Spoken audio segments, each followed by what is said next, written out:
আসলে দেখুন এই জায়গাটা, এই দুনিয়াটা কত সুন্দর।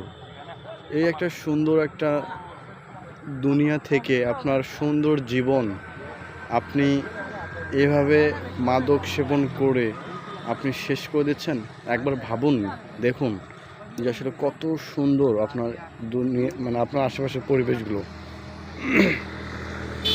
আপনার পরিবেশের উপরে একটা মায়া থাকা দরকার। আসলে এই জায়গাটা বা আপনার আশেপাশে যেগুলো স্থান থাকে, পরিবার যতটা সুন্দর হয়, মানে আপনার আশেপাশের জায়গাগুলোও যেন ততটা সুন্দর থাকে। হ্যাঁ, এত সুন্দর, মানে এইভাবে একটু মন থেকে একটু আপনার এই দুনিয়া থেকে তাকাইলে আপনি বুঝতে পারবেন যে আসলে আপনার মধ্যে কী কাজ